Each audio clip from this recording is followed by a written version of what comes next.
Last lecture में मैंने ये बताया था कि हेलो एरिन्स में chlorobenzene and bromobenzene by EAS बना सकते हैं, इलेक्ट्रोफिलिक एरोमेटिक सब्स्टिट्यूशन से क्लोरोबेंजीन एंड ब्रोमोबेंजीन ठीक ठाक अमाउंट में बना सकते हैं।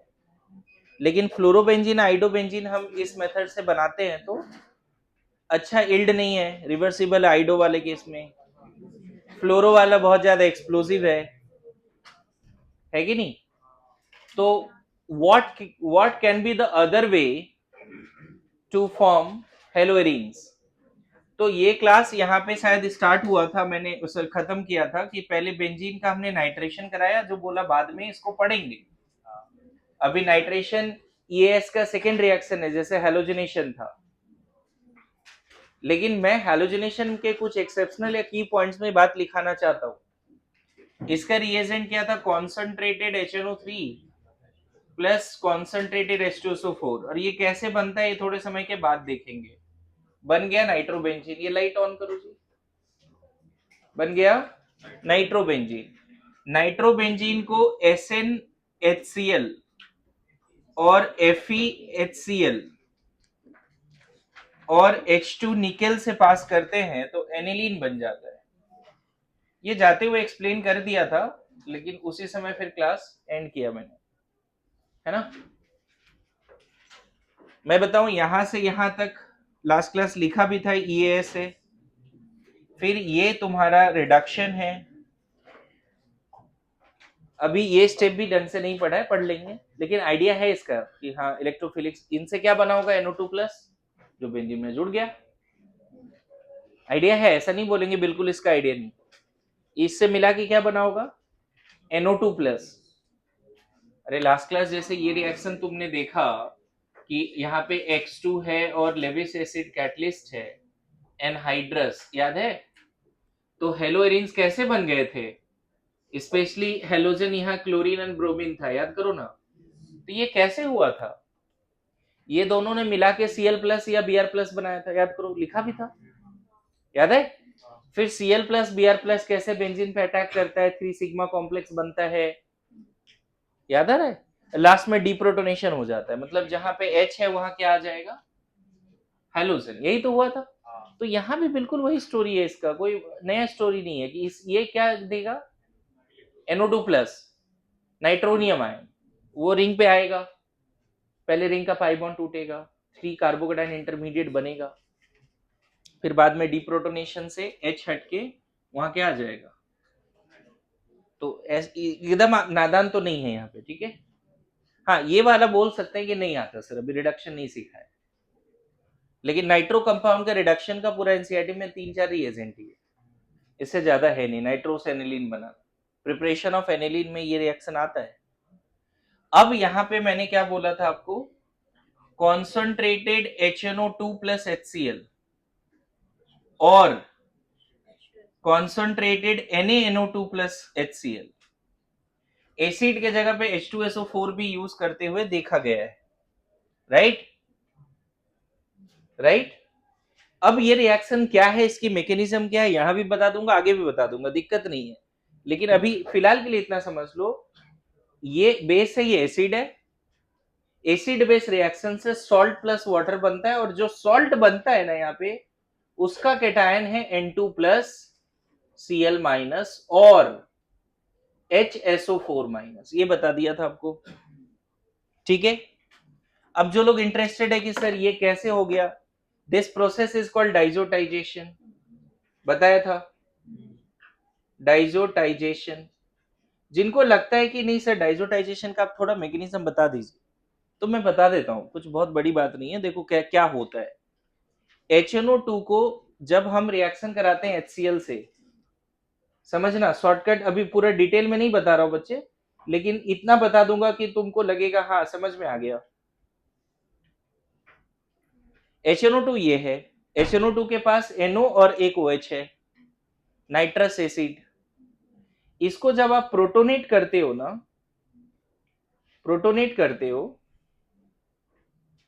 तो ये वाला पार्ट वाटर के फॉर्म में निकल जाता है, शॉर्टकट बता रहा हूं, और बनता है नाइट्रोसोनियम आयन। क्या बनता है? Nitrosonium ion, nitronium, nitronium NO2 plus होता है, ये है nitrosonium, NO plus is nitrosonium. मतलब इसका काम क्या था, इसका काम क्या था, क्या बना के परोस देना इसके सामने, NO प्लस। इस पूरे का काम क्या है, इसको क्या दे देना, NO प्लस। अब NO प्लस जैसे इसको मिला, इस नाइट्रोजन को ऐसा लगा कि यार ये इलेक्ट्रॉन डेफिशिएंट है, इसके पास 6 इलेक्ट्रॉन है, इसके पास 8 इलेक्ट्रॉन है, NO प्लस में नाइट्रोजन इलेक्ट्रॉन डेफिशिएंट है और एनिलीन में नाइट्रोजन इलेक्ट्रॉन रिच है। मेरी बात आ रही समझ में? पहला स्टेप ये, दूसरा स्टेप देखो यहां लिख देता हूं, यहां थोड़ा जगह है। कैसे ये स्टेप कैसे हुआ बता देता हूं अभी आपको, 2-3 बार बता देंगे, एक बार यहां भी सीख ले। तो इन दोनों में अब क्या होने वाला है बताओ तो, एनिलीन और NO प्लस में क्या होने वाला है, गेस करो। अरे कोई बड़ी बात थोड़ी, opposite charge attract each other. कौन कौन सा इलेक्ट्रॉन कहां जाने वाला है, एनिलीन का जो लगता है ऐसा कर दे तो सही रहेगा, बोलो। एनिलीन ने अपना लोन पेयर दे दिया किसको, तो एनिलीन हो गया डोनर, तो इस पे प्लस आएगा क्योंकि वो पहले न्यूट्रल था। और NO प्लस एक्सेप्टर है, उसपे पहले से प्लस था, तो वहां माइनस भी तो आया, तो क्या हो गया, न्यूट्रल। और जो उसके इलेक्ट्रॉन से ऐसे ही रहेंगे, एक लोन पेयर ऐसे ही रहेगा, वो इलेक्ट्रॉन कहीं गया नहीं, ऑक्सीजन का भी इलेक्ट्रॉन कहीं गया नहीं। तो हो ये बन कैसा रहा, उस पर जवाबदेही है, उस पर एक्सप्लेनेशन है कि इससे ये बन कैसे गया। Good to go. Now see here, यहां पे अब बड़ा सिंपल बात है कि एनी हाउ वाटर निकाल दो, टॉटोमेरिज्म का कंसेप्ट लगाओ, जैसे भी करो वाटर निकाल दो। देखो क्या होगा, ये बॉन्ड यहां शिफ्ट होगा, ये यहां गया, और फिर O माइनस बोलेगा चल मेरे पास आ, O minus will take H plus, जो H प्लस बाहर घूम रहा है। अरे ऐसा नो, सेम काम आप दूसरे वाले H के साथ भी करोगे, मीडियम एसिडिक है ना, तो धीरे धीरे ये वाटर निकलेगा। ये वाला बॉन्ड भी इधर शिफ्ट कर, देखा, दूसरा बॉन्ड भी तोड़, फिर ये O माइनस फिर बोलेगा तू इधर आ। देखो तो बीच में क्या बनता हुआ दिख रहा है आपको, N ट्रिपल बॉन्ड N। मतलब एक तरह से शॉर्टकट ये है कि ये दो H और ये O निकला और यहां ट्रिपल बॉन्ड वाला रिश्ता बना। अरे यस नो, आया समझ में डाइजोटाइजेशन की मैकेनिज्म।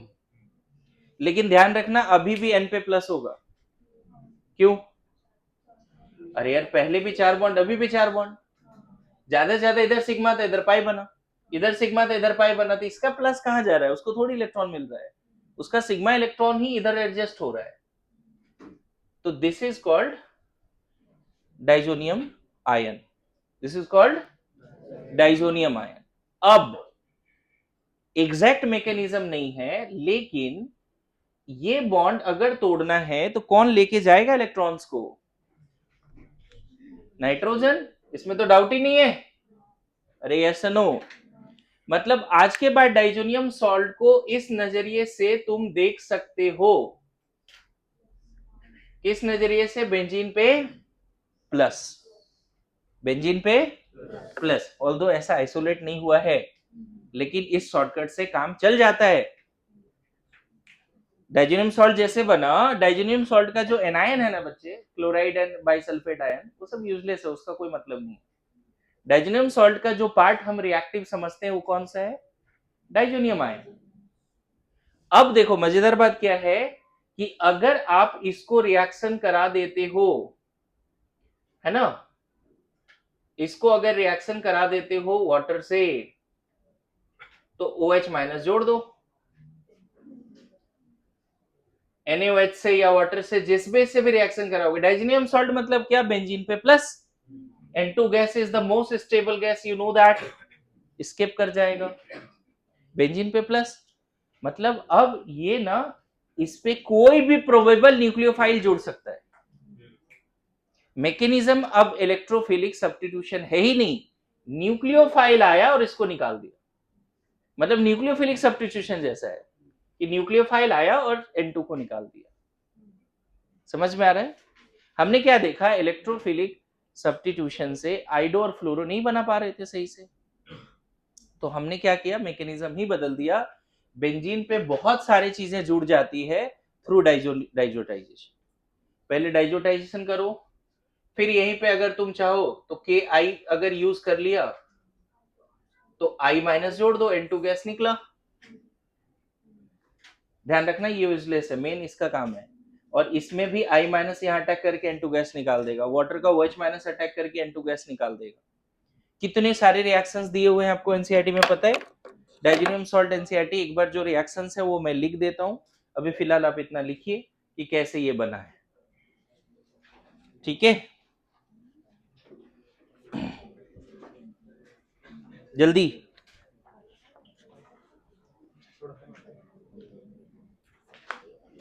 आज ये पेज भी पढ़ना है, होमवर्क है, एनिलीन चैप्टर का डाइजेनियम सॉल्ट, एनिलीन चैप्टर का डाइजेनियम सॉल्ट। ये पेज एनसीईआरटी लाइनर आज बन जाना चाहिए इसका पूरा।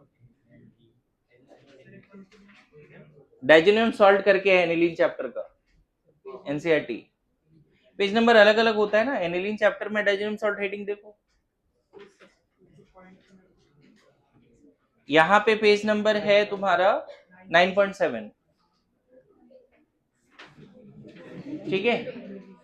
पेज नंबर बोल रहा हूं, पेज नंबर 274, पेज नंबर, अरे टॉपिक बोल दिया तो एनसीईआरटी में तो डाइजेनियम सॉल्ट नहीं ढूंढ पाएगा।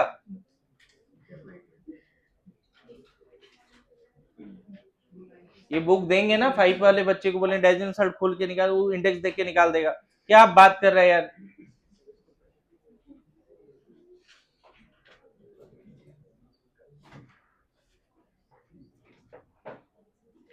भरत, अरे बड़ा हो रहा है यार, थोड़ा मैच्योरिटी ला। हाँ,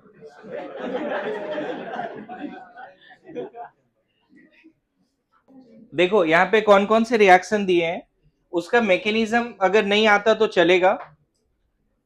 अगर आपको मेन टारगेट क्या था बच्चे, फ्लोरो और आइडो नहीं बन पा रहा था, हमें मेनली वही बनाने थे, याद आ रहा है क्या?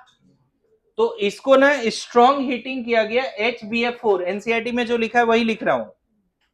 तो पहले बनता है ArN2 प्लस BF4 माइनस, बीच में कुछ ऐसा बना, और इसका फर्दर हीटिंग से बेंजीन पे फ्लोरीन जुड़ गया। ये एयर मतलब पीएच, समझ गए?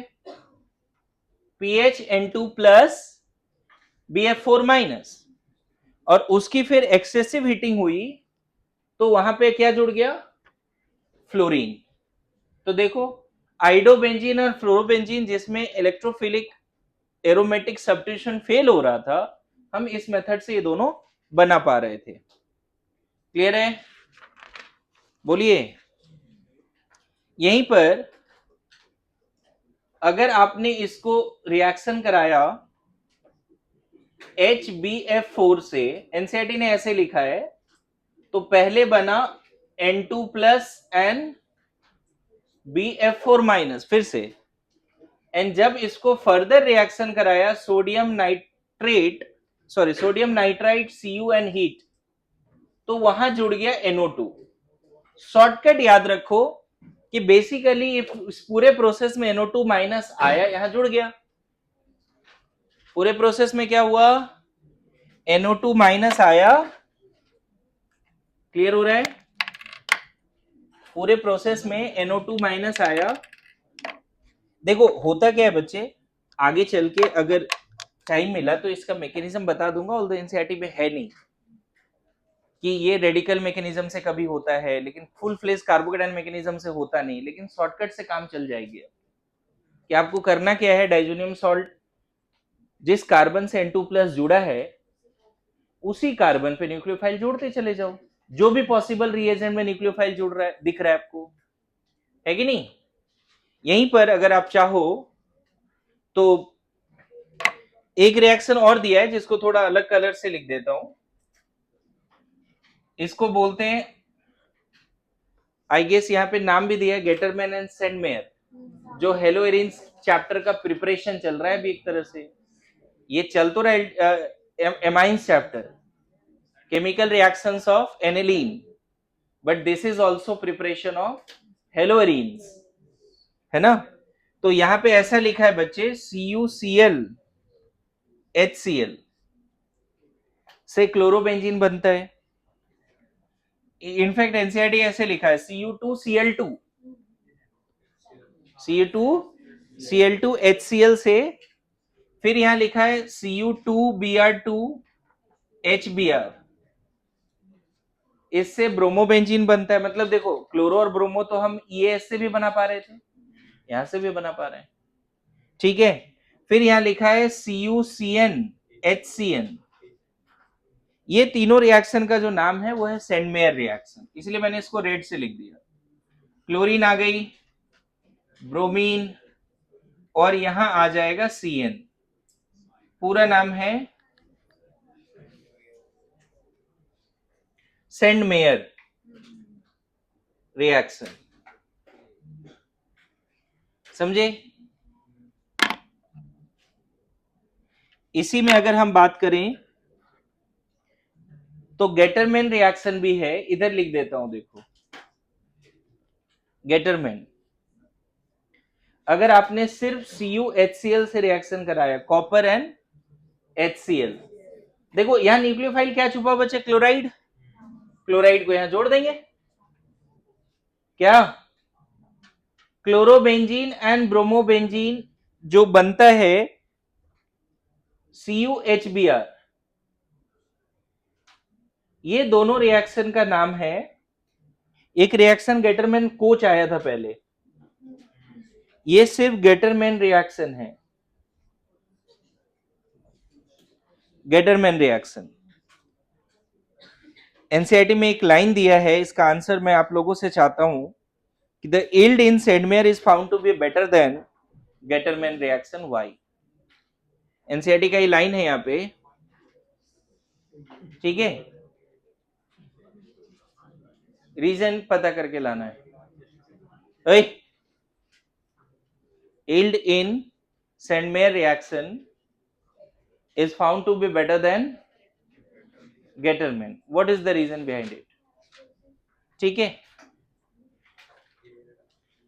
ध्यान रखना अभी तक क्या हो रहा था, ARSN जैसा बात है, एरोमेटिक न्यूक्लियोफिलिक सब्स्टिट्यूशन, न्यूक्लियोफाइल आके कुछ हटा रहा है ना, तो इस पूरे प्रोसेस को हम ARSN भी बोल सकते हैं।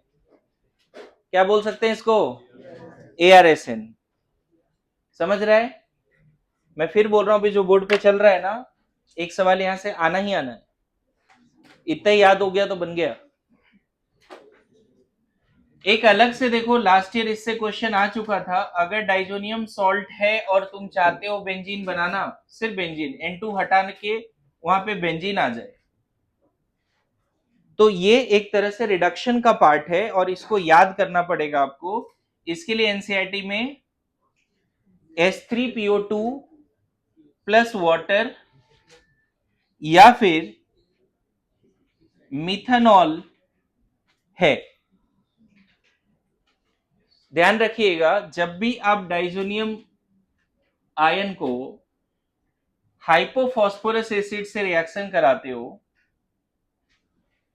तो फॉस्फोरस एसिड बनता है और N2HCl बनता है। N2 तो हर जगह निकलेगा क्योंकि वो one of the best leaving group है। यहां पर जब इथेनॉल से रिएक्शन कराते हैं तो बनता है इथानल एंड N2HCl।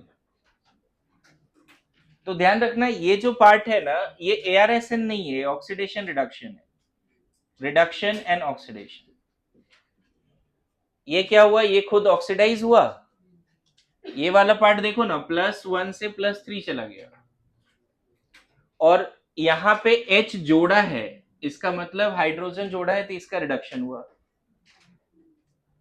यहां पे इसका क्या है, रिडक्शन, और हाइपोफॉस्फोरस एसिड का क्या है। तो रिडॉक्स टाइप ऑर्गेनिक रिएक्शंस का मैकेनिज्म आपसे नहीं पूछा जाता, रेडॉक्स टाइप ऑर्गेनिक रिएक्शन का ये उससे अलग है, इसलिए इसको इधर लिख दिया। यहां पर भी आप देखोगे तो इस कार्बन का ऑक्सीडेशन हुआ है, देखो यहाँ पे इथेनॉल से इथेनॉल बन गया ना, तो अल्कोहल का ऑक्सीडेशन हुआ तभी तो एल्डिहाइड बना। और इसका क्या हुआ है यहाँ पे, N2 हट के H है, addition of H is reduction, याद करो, एडिशन ऑफ H और लेस इलेक्ट्रोनेगेटिव इज रिडक्शन। तो एक बार ऐसा क्वेश्चन नीट में आ चुका है कि अगर डाइजोनियम सॉल्ट से बेंजीन बनाना है तो कौन सा रिएजेंट यूज कर सकते हैं, मतलब डायरेक्ट क्वेश्चन था कि रिएजेंट रटा होना चाहिए, हाइपोफॉस्फोरस एसिड और इथेनॉल। क्लियर है, ये ARSN नहीं है, उधर वाला सारा पार्ट ARSN है, उसको एज इट इज रट लीजिए। एक रिएक्शन और भी है यहाँ पे जिसको हम बोलते हैं डाइजो कपलिंग, है ना, हाँ, orange dye and red dye ऐसा जो भी है वो भी हमें पढ़ना है यहाँ पर, उसको लेकिन अभी डिस्कस नहीं करेंगे, अभी फिलहाल ये करते हैं। मतलब अभी तक क्या था, N2 गैस निकलने वाले रिएक्शंस थे, देखो सब में N2 गैस निकला है, और जो वो रिएक्शन है एनसीईआरटी में लिखा है retention of N2 gas, diazo group retain कर जाता है, ठीक है, तो उस पर अभी बात नहीं करते। हालांकि वो पार्ट भी EAS का पार्ट है, जो पार्ट अभी वहां बचा है ना एनसीईआरटी में, वो किसका पार्ट है, EAS का। ये जो दो रिएक्शन एनसीईआरटी में यहाँ दे रखा है बी पार्ट में, ठीक है, मुझे लगता है कि बात के लिए क्यों ही टालें, इसको एक्सप्लेन कर ही देते हैं, क्योंकि ये पार्ट है क्या, EAS। मैं समझाता हूं, ये वाला पार्ट देखो, यहाँ लिखा है reactions involving retention of Dizo group, reaction involving, अभी तक क्या हो रहा था, हर जगह पे N2 गैस निकल रहा था, डाइजो ग्रुप हट रहा था, और उस डाइजो ग्रुप की जगह पे कोई न्यूक्लियोफाइल आ रहा है या H आ रहा है। अरे या सुनो, ध्यान रखना, फिर से रिपीट कर रहा हूं, मैं बेंजीन का EAS पढ़ा रहा हूं, एनिलीन नहीं पढ़ा रहा हूं। बेंजीन के EAS में हमें ये दिखा, जब हेलोजनेशन कर रहे थे तो क्लोरो और ब्रोमो तो बना पा रहे थे बाई EAS, लेकिन फ्लोरो आइडो नहीं बना पा रहे थे, तो उसके लिए एनसीईआरटी में जो अदर एक्सेस है उसको एक्सप्लोर कर लिया बीच में। Good to go. नाउ इसमें वो पार्ट भी कंप्लीट ही कर देते हैं। क्यों ऐसा बोल रहा हूं, क्योंकि आप अगर एनसीईआरटी सही से पढ़ोगे घर पे जाके, तो यहां पता है क्या लास्ट में लिखा है, this is example of electrophilic substitution. मतलब तुमसे ऐसा क्वेश्चन आ सकता है कि Dizo group coupling reaction is, पहला एलिमिनेशन, सब्स्टिट्यूशन, एडिशन, इस तरह की बातें हो सकती है, न्यूक्लियोफिलिक सब्स्टिट्यूशन, इलेक्ट्रोफिलिक सब्स्टिट्यूशन। तो एनसीईआरटी में डायरेक्ट लाइन लिखा है, this is the part of, और यही तो पढ़ रहे हैं अभी हम लोग, this is the part of electrophilic substitution. ठीक है, लिखो जल्दी, लिखो जल्दी लिखो, टाइम नहीं है उतना, एंड चॉइस इज योर, है ना। तू कब से बात मानने लगा इतना जी,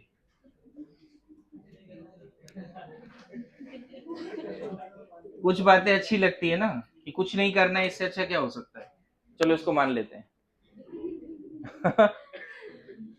क्या, ठीक है, लिखो यहाँ पे, reaction involving retention of Dizo group, bracket में कपलिंग रिएक्शन, कर लेते हैं इसको, डाइजो खत्म ही कर देते हैं। रिएक्शन इन्वॉल्विंग क्या, retention of Dizo group, bracket में लिखो कपलिंग रिएक्शन। इसका जो जज्बात है वो कॉपी में लिखना है, मैं डिक्टेट नहीं कर रहा हूं, वो घर पे लिख लेना है, थोड़ा जगह छोड़ के ये पूरा बात लिख ही लेना, मैं डायरेक्ट रिएक्शन को समझाता हूं, ठीक है। ये देखा गया, इधर देख, अच्छा ये बताओ कि अगर फेनॉल है और इलेक्ट्रोफाइल है तो कहां जाएगा, बताओ, ES में तो पढ़ा है हमने, अरे बेंजीन में तो पढ़ा ही, तो कहां जाएगा ये, अगर ये बहुत ज्यादा बल्की है तो पैरा पे ज्यादा बोल सकते हैं, क्योंकि बगल में दिक्कत आ सकती है, तो ज्यादा कहां जा सकता है। उसी तरह से अगर एनिलीन है और इलेक्ट्रोफाइल है, बल्कि इलेक्ट्रोफाइल है, कहां जाएगा, मेजर प्रोडक्ट क्या, पैरा। बोलो ऐसा हो सकता है कि नहीं हो सकता है जी? बोलो। अब इमेजिन करो कि इस इलेक्ट्रोफाइल को आप ये मानते हो डाइजो, क्योंकि इसमें भी तो प्लस है ही ना। इस इलेक्ट्रोफाइल को अगर ये मानते हो तब क्या बनने वाला है सोचो। ये इलेक्ट्रोफाइल के जगह पे ये पार्ट है, ध्यान रखना। इधर इधर इधर सब लोग, ये कार्बन, सॉरी ये नाइट्रोजन रिंग पे नहीं जाता, उसने तो 4 बॉन्ड ऑलरेडी बना रखा है, 5 कैसे बनाएगा वो? अरे यस नो, ये जो नाइट्रोजन पे प्लस है ना वो रिंग पे नहीं जाता, रेदर देन ये बॉन्ड इधर डिलोकलाइज होके प्लस यहां आता है, इस बाहर वाले नाइट्रोजन पे प्लस आता है और वो रिंग के पैरा पे जुड़ता है। क्लियर हो रहा है क्या बोल रहा हूं? इस पे ये बॉन्ड जैसे टूटेगा, कौन सा इलेक्ट्रोफाइल अब बनता हुआ दिख रहा है यहां पे? ध्यान रखना, यहां लोन पेयर आ गया, यहां प्लस आ गया। तो एक्चुअल में डाइजोनियम सॉल्ट का जो बाहर वाला नाइट्रोजन है वो फेनॉल के पैरा पे अटैक करता है, या डाइजोनियम सॉल्ट के जो बाहर वाला नाइट्रोजन है वो एनिलीन के पैरा पे अटैक करता है। क्यों? क्योंकि एक्टिवेटेड टुवर्ड्स इलेक्ट्रोफिलिक सब्स्टिट्यूशन। ये सब तो एक्टिवेटेड रिंग है ना। पहले क्या होता था बताओ, ये न्यूक्लियोफाइल तो मैंने लिया नहीं, इससे पहले जितना भी लिया था न्यूक्लियोफाइल था, तो न्यूक्लियोफाइल यहां अटैक करके उसको निकाल देता था, N2 गया। यहां पे हमने फुल फ्लेज न्यूक्लियोफाइल लिया ही नहीं, मैंने फेनॉल को इसके साथ रिएक्शन कराया, तो फेनॉल ने बोला देखो मैं न्यूक्लियोफाइल नहीं बनने वाला, मैं नेगेटिवली चार्ज भी नहीं हूं, एक्टिवेटेड रिंग है, तो डाइजोनियम को बोला तू इलेक्ट्रोफिलिक सब्स्टिट्यूशन मेरे साथ कर ले। आ रहा है समझ में? इससे पहले क्या हो रहा था, जब आप डाइजोनियम को Ki से रिएक्शन करा रहे थे, बताओ I माइनस से, तो बताओ क्या ये रिंग है क्या, उधर जाएगा वो? ये रिंग है क्या, ये एक्टिवेटेड रिंग है? तो भाई साहब ये आया और इसको निकाल दिया।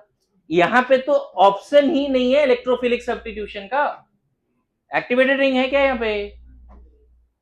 ये इलेक्ट्रोफाइल बने और एक्टिवेटेड रिंग पे अटैक करे, वो कब पॉसिबल है? जब एक्टिवेटेड रिंग होगा। यहां पे क्या होता था, N2 ग्रुप को निकाल देते थे और बना देते थे क्या, आइडोबेंजीन।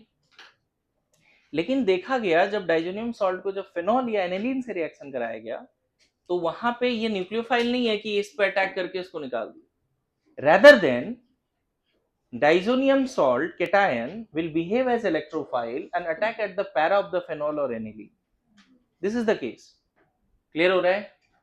अब देखो पूरे रिएक्शन लिखने से पहले थोड़ा सा इस तरह से समझा दें कि मान लेते हैं यहां OH है और मैंने क्या बोला, कौन सा नाइट्रोजन आएगा जी?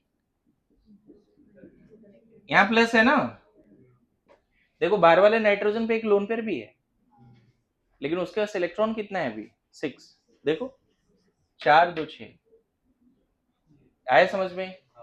अब क्या होगा, अब देखो वो स्टोरी रिपीट होगी ES वाली, ये पाई बॉन्ड टूट जाएगा, ठीक है? ये पाई बॉन्ड टूटा, सबसे पहले पाई बॉन्ड ब्रेक हुआ, और पाई बॉन्ड ऐसे क्यों ब्रेक किया, क्योंकि यहाँ प्लस आएगा, फिर प्लस यहाँ पहुंचेगा जिसको बैक बॉन्डिंग की स्टेबिलिटी मिलेगी। Incoming electrophile will go to that carbon so that intermediate carbocation formed must be stabilised by previously bonded group. याद आ रहा है? तो आप फिर इसको यहाँ अटैक करा दो, ये जो बॉन्ड टूटा यहाँ प्लस यहाँ माइनस, सॉरी यहाँ माइनस यहाँ प्लस, ये माइनस इस इलेक्ट्रोफाइल के पास आ गया। क्या सिचुएशन होगा बताओ, क्या सिचुएशन होगा? यहाँ N डबल बॉन्ड N, यहाँ पे बेंजीन, यहाँ प्लस, ध्यान रखना यहाँ एक H भी है, ठीक है? जहां पे नेगेटिव आया वहां एक H पहले से है, पैरा क्या हर कार्बन पे नेगेटिव है, सॉरी H है इसको छोड़कर, इन सब जगह पे H है इसको छोड़कर। ऐसा हुआ। अब लास्ट स्टेप फिर से डीप्रोटोनेशन करो, यही तो ES की स्टोरी थी। तो क्या बन गया, यहां देखो N डबल बॉन्ड N, फिर यहाँ पे बेंजीन, यहाँ पे OH, और यहाँ फिर से एरोमेटिसिटी आ गई। तो whenever you react diazonium salt with phenol, you are going to get this product. Similarly, whenever you are going to react diazonium salt with aniline, what you are going to get? Same. यहाँ तो OH होगा बस, और क्या करना है आपको? अरे सेम मैकेनिज्म, सब कुछ सेम. बोलो, अगर एनिलीन होगा तो क्या हो जाएगा? बाकी तो सब सेम है. This is called coupling reaction and this is actually electrophilic. Diazonium ने H को हटा दिया, यहाँ जो H था ना उसको हटा दिया, इनफैक्ट H+ के फॉर्म में हटाया. क्लियर है? अब एनसीईआरटी ने किस अंदाज में रिएक्शन को लिखा है ये तो मैंने समझाने के लिए बोला. अब डायरेक्ट एनसीईआरटी का लाइन टू लाइन रिएक्शन लिख देता हूं. ठीक है, ध्यान रखना 50% एनिलीन खत्म हो रहा है अमाइन चैप्टर. ठीक है, देखिए ऐसा लिखा है बच्चे, ऐसा है और एनिलीन यहाँ पे है, सॉरी फेनॉल है, यहाँ H है. डायरेक्ट प्रोडक्ट लिख देते हैं, उतना मैकेनिज्म अभी डिस्कस नहीं करते. ठीक है, उतना मैकेनिज्म डिस्कस नहीं करते. ये हो गया. और यहाँ पे थोड़ा सा बोला है कि मीडियम बेसिक होता है. स्लाइटली बेसिक में जब आप फेनॉल लेते हो तो स्लाइटली बेसिक मीडियम में कपलिंग होती है, स्ट्रांगली बेसिक में नहीं. और इसका नाम है पी हाइड्रोक्सी, है ना, azobenzene. P hydroxy azobenzene and this is orange dye. ठीक है, this is called electrophilic aromatic substitution. And same यहां पे आप फिर से डाइजोनियम सॉल्ट ले लो, रिएक्शन कराओ एनिलीन से. मैकेनिज्म कैसा होगा उधर लिखा हुआ है. ये स्लाइटली एसिडिक में होता है. ये भी कंडीशन भी याद रखना बच्चे.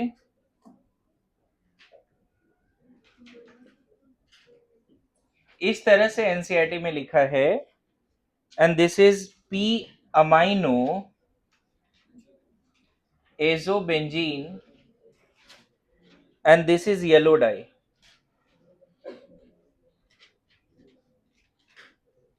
अब मुझे बताओ अजय, तुम बताओ कि इस तरह के कपलिंग के लिए, पहला वाला रिएक्शन के लिए स्ट्रांगली बेसिक क्यों नहीं रख सकते? मॉडरेटली बेसिक रखा जाता है फर्स्ट वाले के लिए, स्ट्रांगली बेसिक नहीं रखा जाता. तो सर बताओ, अगर आप मीडियम में OH- बहुत रखोगे तो OH- यहां अटैक करके रिटेंशन की जगह पे एयरेशन हो जाएगा. तो आप स्ट्रांगली बेसिक नहीं रख सकते, लेकिन फिर भी बेसिक क्यों रख रहे हैं? स्लाइटली बेसिक भी क्यों रख रहे हैं? ताकि फेनॉल और इसके बीच में रिएक्शन होकर फेनॉक्साइड बने, और phenoxide will activate the ring much better than phenol. Electron density बताओ, होगा ना?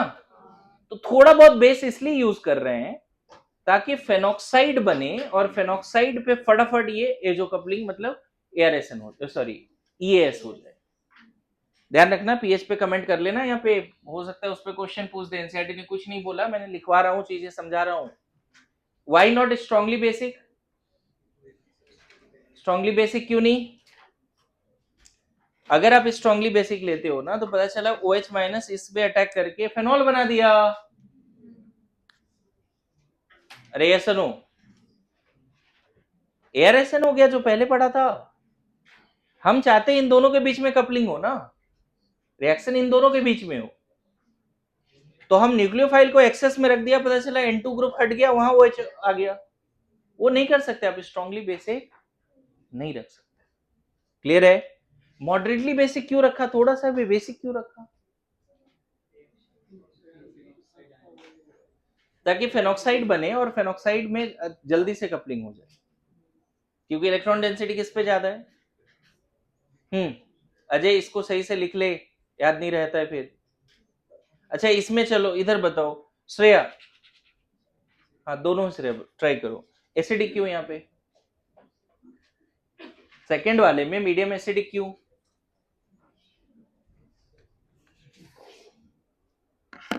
देखो पहले सेकेंड वाले में भी स्ट्रांगली एसिडिक नहीं बोलते, ये भी है, सेकेंड वाले में भी बोलते हैं वीकली एसिडिक, मतलब एनिलीन और डाइजो जो है वीकली एसिडिक मीडियम में कपल होता है, और फेनॉल और डाइजो जो है वीकली बेसिक में कपल होता है। ये फैक्ट लिख लो, फिर रीजन हम समझेंगे।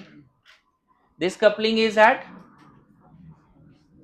Moderately basic, not strongly basic, and this coupling is at, देखो एनिलीन इज केपेबल, एनिलीन में मतलब ये तो स्ट्रॉन्गेस्ट एक तरह से ना प्लस एम है, तो इसका H प्लस निकालने का हमको जरूरत भी नहीं है, ये बहुत ज्यादा एक्टिवेटेड है, बहुत ज्यादा एक्टिवेटेड है। तो मीडियम एसिडिक यहाँ इसलिए रखा जाता है, वो भी वीकली एसिडिक, ताकि डाइजोनियम किस मीडियम में ज्यादा स्टेबल होगा, सोच के देखो, बना ही एसिडिक मीडियम में, तो स्टेबल भी किस में होगा?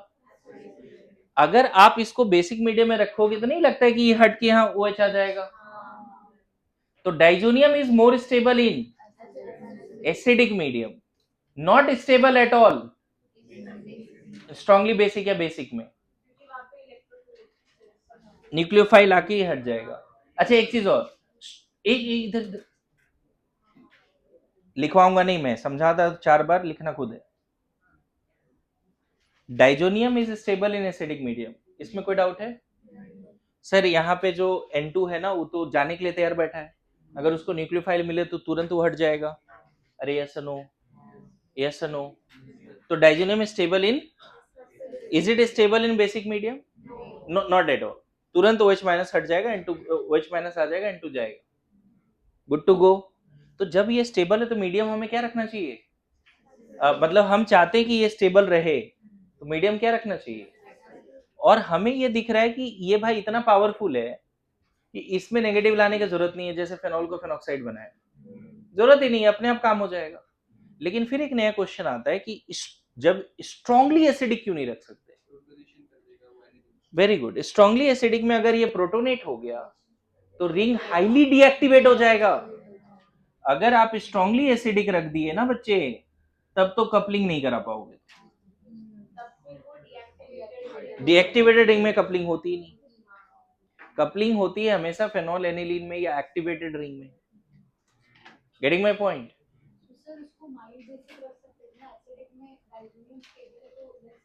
देखो माइल्ड बेसिक का भी जरूरत नहीं है ना, इसको बेसिक इसलिए रखा ताकि हम फेनॉक्साइड बना सके, यहाँ तो जरूरत ही नहीं है ना, हमें एनिलीन इज केपेबल, क्यों बुला लेगा डाइजोनियम को अपनी तरफ पैरा पे। क्लियर है? समझ में आ रहा है? मैं लिखा नहीं रहा हूं, इस फैक्ट को आप खुद से समझिए और लिखिए, कम से कम इतना हाईलाइट याद रखिए कि फेनॉल और डाइजोनियम के बीच में मॉडरेटली बेसिक में कपलिंग होती है, और मॉडरेटली बेसिक मीडियम में कपलिंग होती है, मतलब पीएच 8 9 10, ऐसा पीएच क्या 8 9 10, और 10 भी 8 9, और एनिलीन और डाइजो के बीच में कपलिंग होती है एसिडिक मीडियम में, लेकिन उसमें भी पीएच क्या लेना है 6 5 6। आप पीएच 1 2 पे मत जाना, स्ट्रांगली एसिडिक नहीं ले सकते, ओके? स्ट्रांगली एसिडिक नहीं ले सकते। मैं फिर बोल रहा हूँ, बात पे मत टालो कि रिकॉर्डिंग देख के लिखेंगे, नहीं, अभी राइट नाउ, ठीक है? लिखिए, लिखिए, nitration, this is all about, तब से क्या कर रहा था?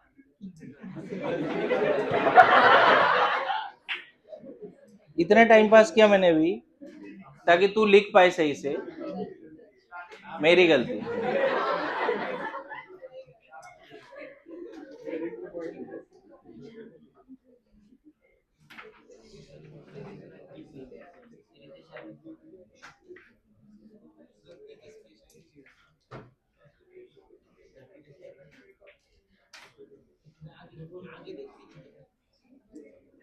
ओके आगे बढ़े।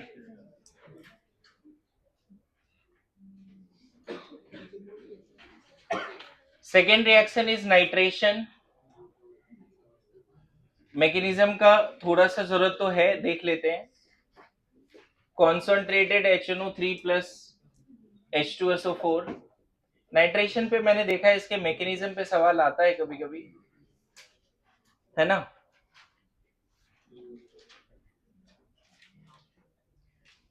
ध्यान रखना हैलोजिनेशन में सिर्फ आयोडोनेशन रिवर्सिबल था, ठीक है, बाकी फ्लोरिनेशन, क्लोरिनेशन, ब्रोमिनेशन इरिवर्सिबल, ठीक है, वो फैक्ट याद होना चाहिए आपको।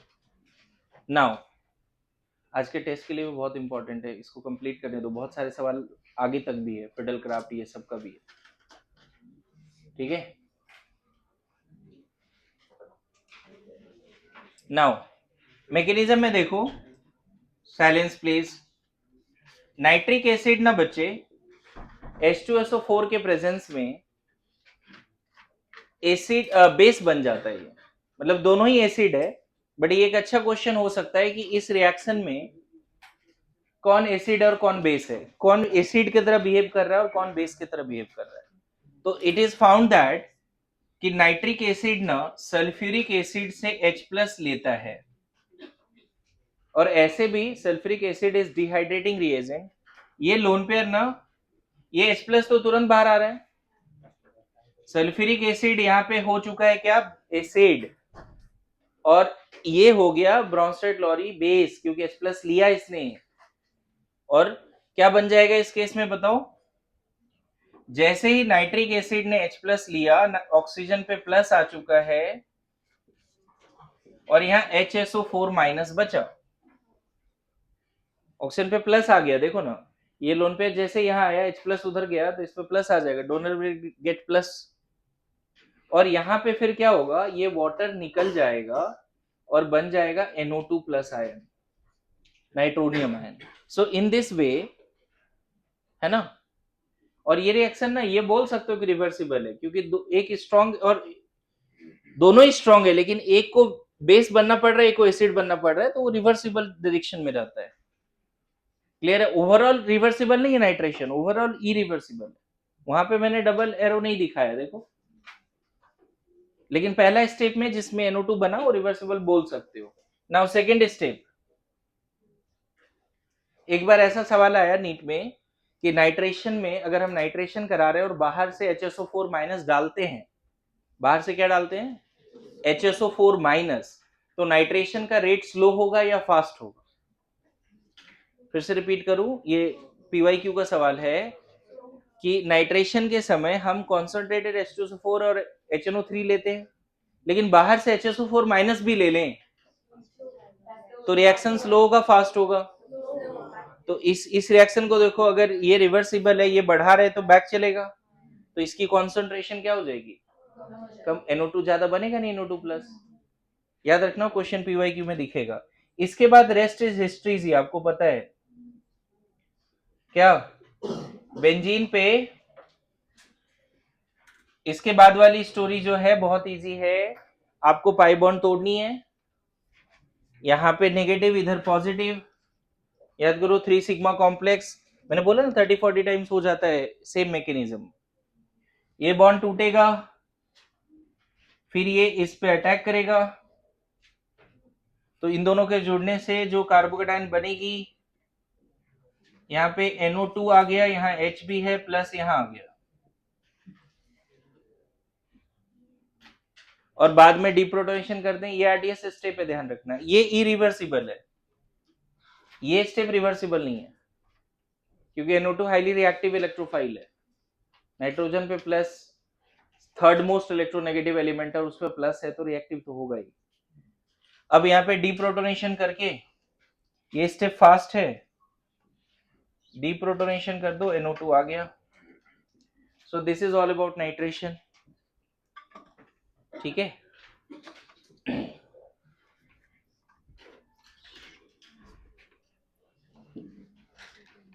वो देखो, डाइजो कपलिंग वाला जो भी बात बताया ना बच्चे, एक जो 45 पेजेस का नोट्स भेजा है ना, उसमें भी एक रेड डाई करके है जो एक्सपेरिमेंटल केमिस्ट्री में है, उसको आज कर लेना, याद करो, पूरा सिलेबस वाइज भेज दिया है ना 45 पेजेस के, है ना। उसमें बेसिकली क्वेश्चन ऐसा है कि अगर नेफ्थिलीन होगा और उसको रिएक्शन कराएंगे डाइजोनियम से, ये क्वेश्चन जेईई एडवांस में एक बार आया हुआ है कि अगर नेफ्थिलीन को डाइजोनियम से रिएक्शन कराएंगे तो क्या बनेगा, जैसे फेनॉल तो कराया ना, नेप्थेनॉल, नॉट नेफ्थिलीन, नेप्थेनॉल, अल्फा नेफ्थेनॉल को अगर डाइजीनियम से रिएक्शन कराएंगे तो क्या प्रोडक्ट बनेगा, और यही एक्सपेरिमेंट भी है इस तरह का एक क्वेश्चन। वो 45 पेजेस है किसी के पास राइट नाउ? प्रिंट बोला था उसका लेने, अरे प्रैक्टिकल से कॉपी लाई हो जो लिखा था? हाँ, तुम्हें ध्यान में आ रहा है कि वो लिखा था इस तरह का एक क्वेश्चन? ये 45 पेज है। हाँ, इस टाइप का ही है, लेकिन ये बीटा नेफ्थेनॉल लिया है तुमने। वो जेई एडवांस में जो आया था अल्फा पे आया था। कौन सा? हाँ भेजो भेजो। ऑरेंज रेड डाई करके है, ये अभी नहीं बता रहा है, कल भी तुमको डिस्कस किया था। एल्डोल कंडेंसेशन है जिसको क्लाइजन ही बोल रहे हैं। मैं बताऊं ये एक्सपेरिमेंट पे है, और इसको याद कर लेना। और एक क्वेश्चन ये भी उधर कपलिंग के जगह पे ही लिख के रख लो इसको। मुझे बाद में थोड़ा ध्यान में आया कि ये बात हम बोल सकते हैं, जब मैंने फेनॉल और एनिलिन का रिएक्शन कराया तो अल्फा नेफ्थेनॉल का भी तो करा ही सकते हैं। ये जो 45 पेजेस भेजा है ना बच्चे, उसमें कुछ ऑर्गेनिक कंपाउंड का डिटेक्शन भी है ना, जिसमें रेड ऑरेंज डाई है। एंड प्लीज उसको आप पढ़िए। लायोफोबिक लायोफिलिक भी लिख दिया इसमें। हाँ यहाँ पे है देखो, एनिलीन येलो जो भी पढ़ा है वो भी सिलेबस का पार्ट है।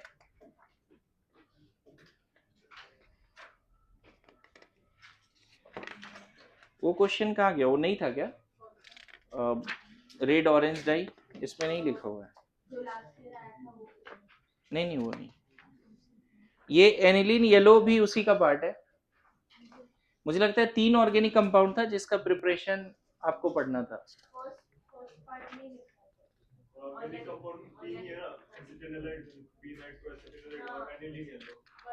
वो नहीं है जो तूने लिखा है? अच्छा उस सिलेबस में ही नहीं है, ठीक है फिर तो सही है। लेकिन वो याद रखिएगा, एक बार ना क्रॉस चेक करो श्रेया इसमें सारे टॉपिक है या नहीं एनटीए के सिलेबस से। तो वो एक पेज भी जोड़ के फिर पीडीएफ में ऐड करते हैं। हाँ जी, नाइट्रेशन समझ में आया? ये जे एडवांस में क्वेश्चन आया हुआ है, और मैं बता दूं यहाँ जोड़ देना बस, जैसे फेनॉल के पैरा पे जोड़ते थे ना, एक फेनॉल होता था कहाँ जोड़ते थे, इसको भी यहाँ जोड़ देना, आ जाएगा आंसर, है ना? ये आंसर हो जाएगा, देखो हो गया बस। ये कहाँ लिखना था? एजो कपलिंग में ना। हाँ ये नाइट्रेशन हो गया। की पॉइंट्स बोले नाइट्रेशन का।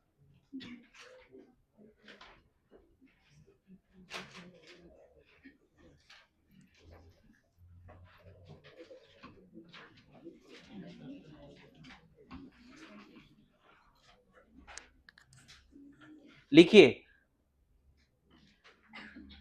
की पॉइंट्स नाइट्रेशन का। पहला, बेस्ट नाइट्रेटिंग मिक्सचर तो यही होता है, हर जगह पे यही दिया रहता है। बेस्ट नाइट्रेटिंग मिक्सचर क्या है?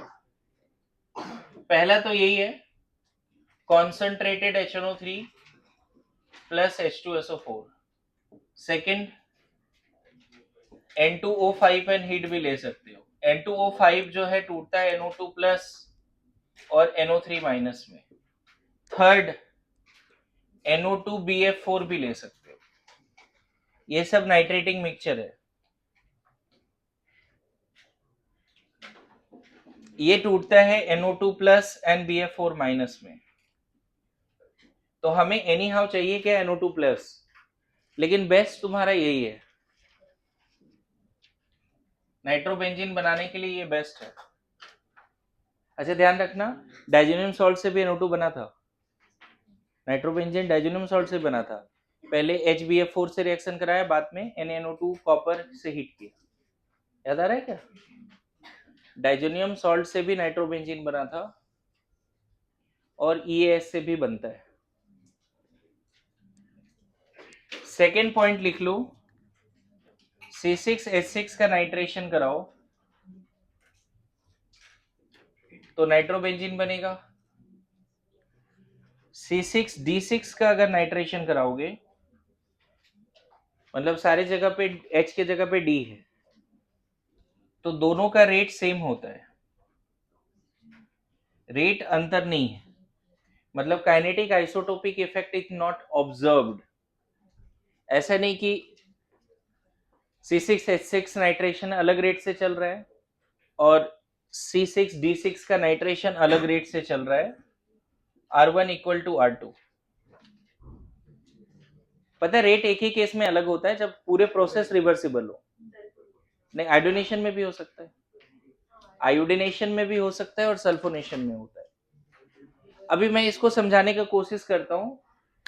देखो अभी जो मैकेनिज्म देखा था तुमने, आरडीएस स्टेप में सीएच बॉन्ड टूट रहा है या सीडी बॉन्ड टूट रहा है, बताओ। आरडीएस स्टेप में क्या हो रहा है, मैकेनिज्म को ऑब्जर्व करो।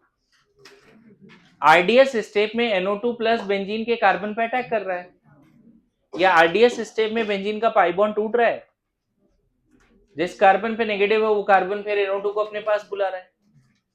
तो आरडीएस स्टेप में सीएच बॉन्ड और सीडी बॉन्ड नहीं टूट रहा है, वो फास्ट स्टेप में टूट रहा है।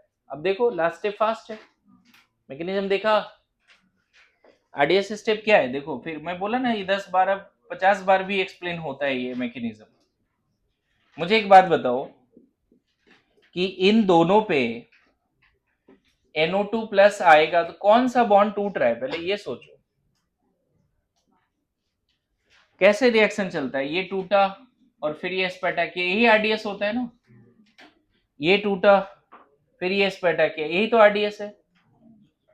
तो आरडीएस इफेक्ट ही नहीं हो रहा है, दोनों का रेट डिटरमिनिंग स्टेप एक ही, दोनों में पाई बॉन्ड टूट रहा है, दोनों का पाई बॉन्ड सीसी वाला पाई बॉन्ड है। समझ में आ रहा है। यहाँ पे क्या जुड़ गया, यहाँ पे NO2 और H यहाँ प्लस, यहाँ पर भी क्या हो जाएगा DNO2 प्लस ऐसा। तो ये रेट सेम है ना, आरडीएस का रेट सेम है इसीलिए ओवरऑल रेट सेम है। इसके बाद फास्ट स्टेप देखो, नो डाउट ये फास्ट है और ये भी फास्ट स्टेप है। तो फास्ट स्टेप में सीडी बॉन्ड टूटे या सीएच बॉन्ड टूटे से फर्क नहीं पड़ता, रेट तभी अल्टर होता है जब आरडीएस अल्टर होता है। रेट ओवरऑल रेट तब अल्टर होता है, इसीलिए यहां पे क्या हुआ कि C6H6 या C6D6 का आरडीएस स्टेप में फर्क ही नहीं हो रहा है दोनों का, इसलिए दोनों का रेट क्या बोल दिया हमने, सेम। क्लियर है, समझ गए। लाइफ लेसन यहाँ पे ये है बच्चे कि ओवरऑल मार्क्स बढ़ाना चाहते हो तो आरडीएस को बढ़ाना पड़ेगा। सबसे जो डिफिकल्ट सब्जेक्ट है उस पे मेहनत करनी पड़ेगी तभी मार्क्स बढ़ेगा। हाँ बायो सही बोला।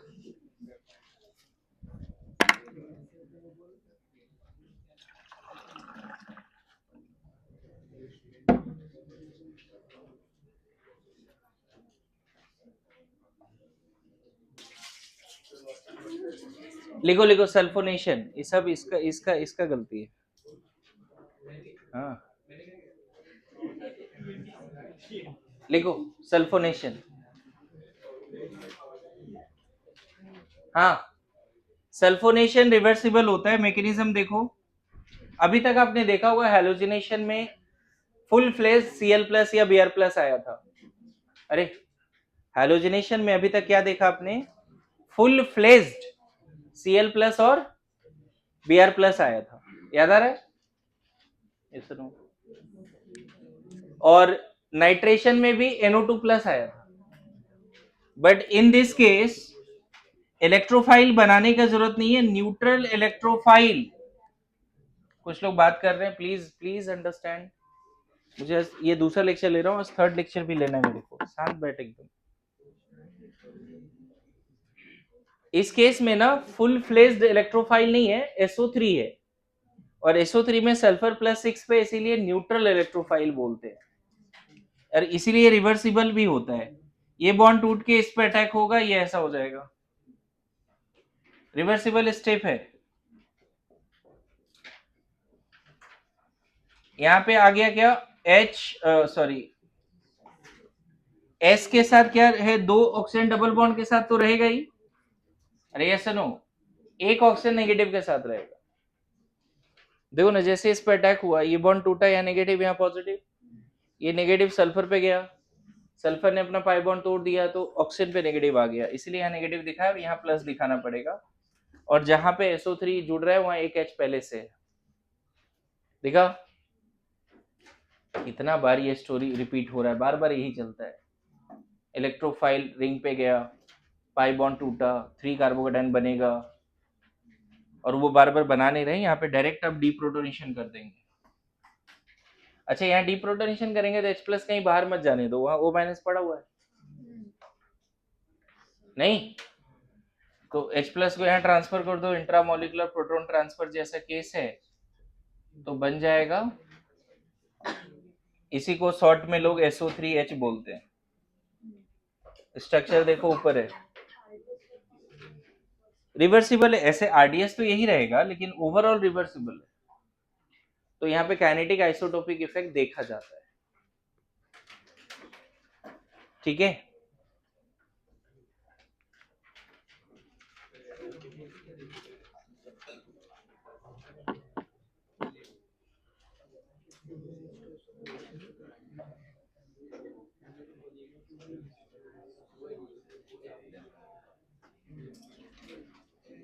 ये पार्ट लिख लिया, TNT और TNB। रोहित इधर लिखा है ये पार्ट,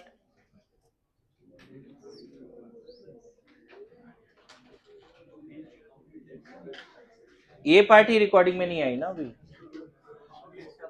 लिख लो लिख लो।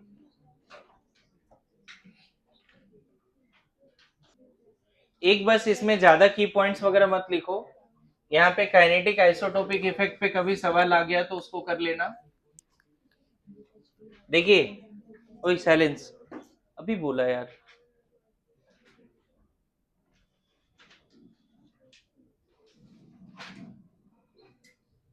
ये पार्ट समझिए कि अगर हाइड्रोजन है और कॉन्सेंट्रेटेड H2SO4 यूज करते हो तो ये ज्यादातर सल्फोबेंजीन की तरफ जाएगा, सल्फोनिक एसिड बेंजीन, लेकिन कॉन्सेंट्रेटेड होना चाहिए, मतलब इस डायरेक्शन में इलेक्ट्रोफाइल क्या है SO3। और कभी भी अगर आपने डाइल्यूट यूज कर लिया, डाइल्यूट H2SO4, तो पता चला कि वापस सल्फोबेंजीन से बेंजीन बन गया, यहाँ इलेक्ट्रोफाइल H प्लस है, तो किसी भी समय सल्फोबेंजीन से बेंजीन बनाया जा सकता है just by diluting H2SO4, dilute H2SO4 से रिएक्शन कर दो, इसको हटाने का काम H प्लस करेगा, और कॉन्सेंट्रेटेड है तो H प्लस को हटाने का काम SO3 करता है। ठीक है, ये एक पॉइंट हो गया। दूसरा, C6H6 का सल्फोनेशन, अगर R1 है SO3H बना, C6D6 का सल्फोनेशन R2 है, यहाँ पे D हटा है, समझे, SO3D बन गया ऐसा।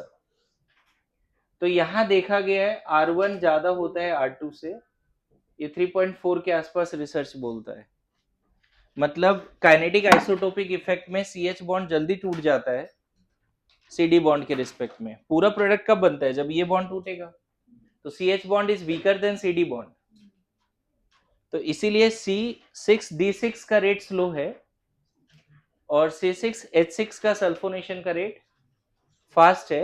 यही यहाँ पे आयोडिनेशन भी लेते तो भी यही आंसर बोलते। अगर आपने यहाँ पे क्या यूज करता, I2N Lewis acid catalyst, I2N Lewis acid, तो भी वही बोलते। C6H6 का आयोडिनेशन एंड सल्फोनेशन फास्टर होगा विथ रिस्पेक्ट टू C6D6, मतलब kinetic isotopic effect is observed over here.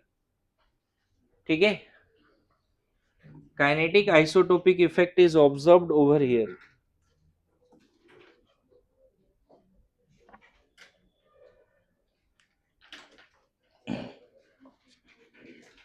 एक फैक्ट याद रख लेना बस, सल्फोनेशन पे बहुत ज्यादा क्वेश्चन तो नहीं देखा गया है,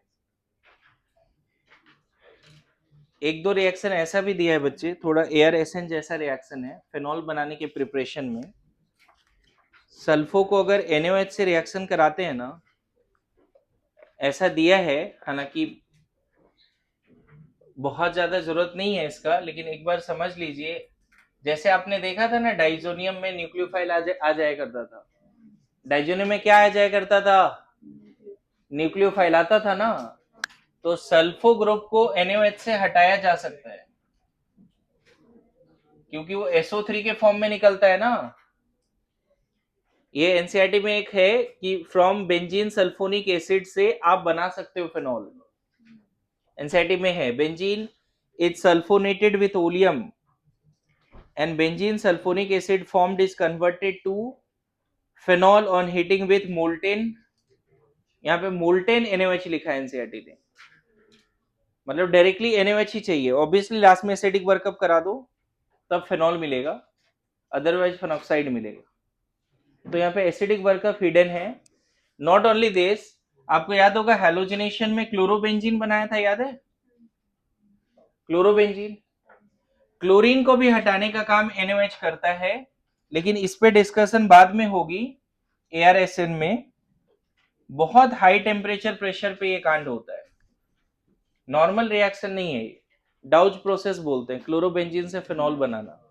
ध्यान रखना, ये दोनों इलेक्ट्रोफिलिक सब्स्टिट्यूशन नहीं है। जैसे डाइजोनियम वाला जो रिएक्शन था ना, उस टाइप का रिएक्शन, मतलब जो ग्रुप पहले से उसी को हटा रहे हैं। यहां पे क्या होता है, जो ग्रुप है उसको नहीं हटाते, H को हटाते। क्लियर है? तो दो रिएक्शन अलग से लिख के रख सकते हो, लेकिन उसका नाम क्या देना? Nucleophilic substitution. इलेक्ट्रोफिलिक मत देना। देखो ना, क्या इलेक्ट्रोफाइल जा रहा है रिंग के तरफ? अरे इसमें से कौन सा पार्ट रिंग के तरफ जा रहा होगा?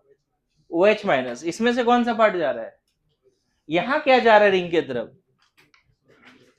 यहां इलेक्ट्रोफाइल जा रहा है। Yes no? वो दोनों रिएक्शन भी याद रखो फेनॉल का प्रिपरेशन का। 3 रिएक्शन आपके पास आ चुका है फेनॉल के प्रिपरेशन का, कौन कौन सा बताओ? 2 तो इधर ही लिखा है, एक और प्रोसेस है फेनॉल के प्रिपरेशन का, डाइजोनियम सॉल्ट। यार डाइजोनियम सॉल्ट NaOH अभी तो लिखा है आज के क्लास में। डाइजोनियम सॉल्ट को भी NaOH से रिएक्शन कराया तो क्या बना था? फेनॉल। फेनॉल के प्रिपरेशन का 3 रिएक्शन आपके पास है, लिखो जल्दी। फिडल क्राफ्ट अल्काइलेशन, पहले तो लिखो फिडल क्राफ्ट रिएक्शन, उसमें पहला लिखना fiddle craft alkylation. Fiddle craft reaction, फिर से आधा पेज जरूर छोड़ो। Fiddle craft alkylation. It has been found that when benzene is reacted with alkyl halide, anhydrous Lewis acid catalyst, anhydrous Lewis acid catalyst, ध्यान रखना, halogen must be connected with sp3 carbon। मैं बोल रहा हूं alkyl halide, not aryl halide। when phenol is reacted with, sorry phenol बोल रहा हूं, benzene is reacted with alkyl halide, that may be 1 degree 2 degree 3 degree कुछ भी हो सकता है, लेकिन हमें अल्काइल हैलाइड चाहिए। Halogen must be connected with sp3 carbon, not sp2 carbon. तो रिंग पे जुड़ जाता है जो R पार्ट है वो।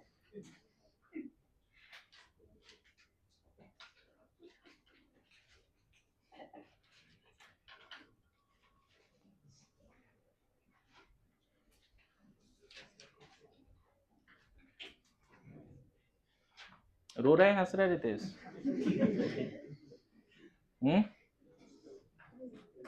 पता नहीं चल रहा है सही से? तू तो रो ही रहा होगा। चल दर्द भरी एक शायरी सुना चल। हाँ रितेश, रितेश बोल रहा हूँ क्या? हाँ जी, दर्द भरी एक शायरी। नहीं है? अरे है, स्टॉक में है। बता बता। अरे ऐसे ऐसे बोलो, कोई दिक्कत, बोलो।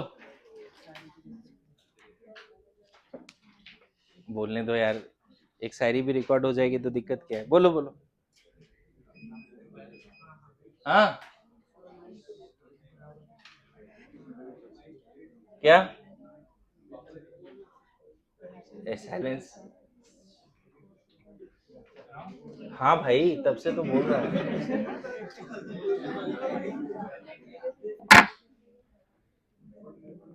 छोड़ो, पढ़ाऊं मैं? हाँ बोल जल्दी।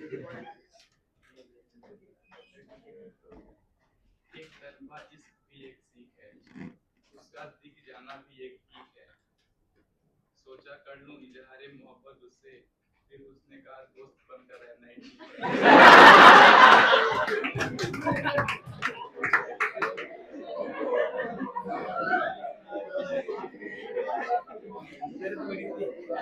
तेरे तेरे इजहार करने से पहले बोल दी। हाँ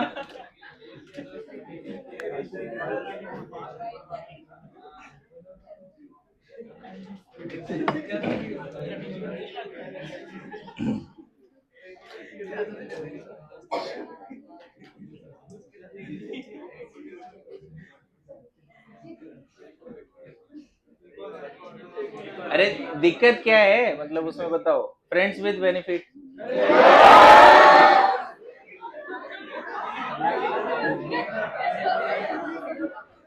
ओके चलो आगे आगे।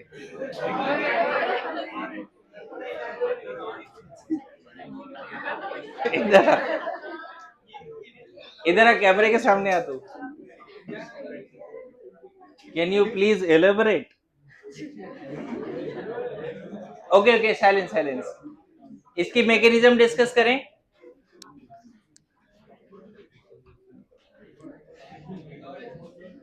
एक और है लास्ट में, अभी नहीं।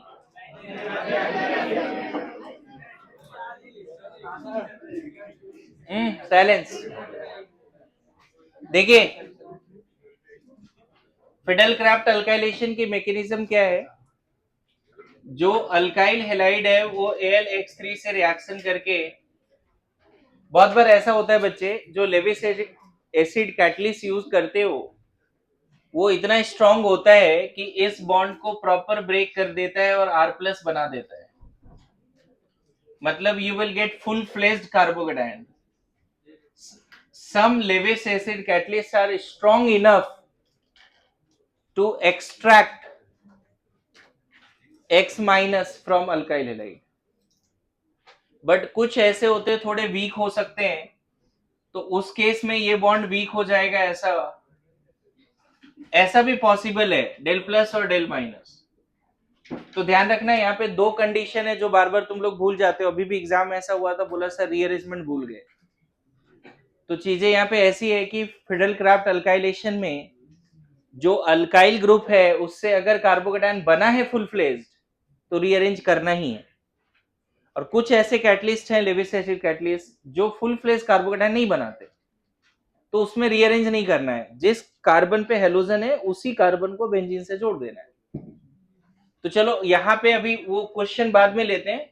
तो फर्स्ट केस में देखो, दोनों ही केसेस में यहाँ इलेक्ट्रोफाइल बन गया और ये भी एक तरह से इलेक्ट्रोफाइल ही है, ये वाला पार्ट। आपको याद होगा कभी भी हमने इलेक्ट्रोफिलिक सब्स्टिट्यूशन किया है तो पहला स्टेप है जनरेशन ऑफ इलेक्ट्रोफाइल। इसके बाद वाला स्टेप तो स्टोरी जैसी लगती है, इतनी बार हो चुकी है। बोलो R प्लस क्या होगा? जो R प्लस बना, ये बॉन्ड टूटेगा और फिर ये R प्लस पे अटैक करेगा। यही स्टेप RDS होती है, याद है? यहाँ पे R और H आ गया, यहाँ प्लस आ गया, देखो। एंड देन इसके बाद जो AlX4 माइनस है, अगर उसने यहां से H प्लस निकाला है ना, AlX4 माइनस ने अगर H प्लस निकाला, तो फिर से देखो लेविस एसिड कैटलिस्ट फ्री हो जाएगा, right? Lewis acid catalyst free हो जाएगा। तो फिडेल क्राफ्ट अल्काइलेशन में लेविस एसिड कैटलिस्ट का जरूरत पड़ता है। ध्यान रखना, हाई टेम्परेचर पे हमेशा फुल फ्लेज कार्बोकेटायन बनता ही है। ये पार्ट तो लिख लिया होगा सबने, ये वाला। अब प्लीज, थोड़ा लग रहा है फास्ट है, अब डाउट पूछो, कोई दिक्कत नहीं है। अभी तक आ रहा है समझ में क्या हुआ उधर? ये वाला पार्ट नहीं लगता है कि अभी 10 12 15 बार तो हो चुका है ये, हर बार कार्बोकेटायन बनते हैं, सॉरी इलेक्ट्रोफाइल बनते हैं और रिंग पे अटैक होता है। फ्यूचर में क्या होने वाला है, यहाँ बेंजीन नहीं होकर फेनॉल होगा, तो ऑर्थोपैरा पे ये काम कराएंगे।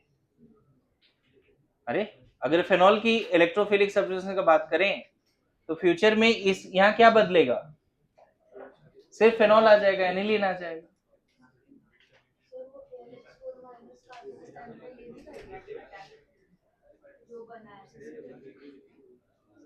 नहीं वो तो एब्स्ट्रैक्ट के लिए ही हमने उसको यूज किया है ना, वो तो यूज ही उसके लिए किया है कि फुल फ्लेश कार्बोकेटायन बन जाए। रितेश बातें नहीं बेटा, एकदम नहीं बात।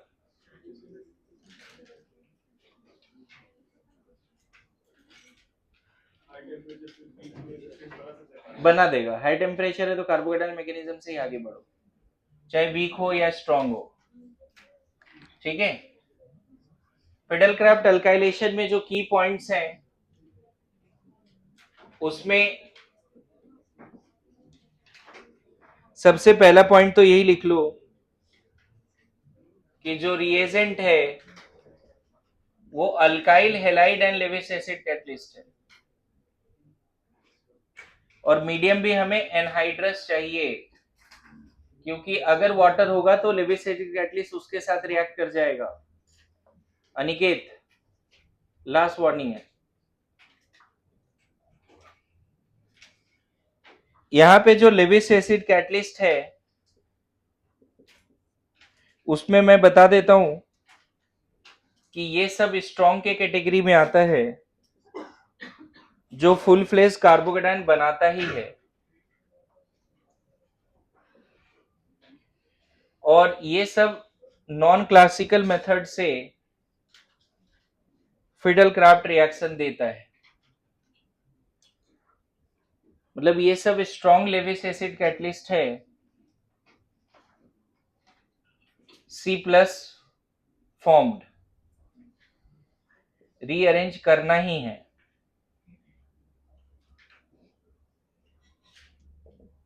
इस केस में नो रीअरेंजमेंट, इतना लिख के रख लीजिए।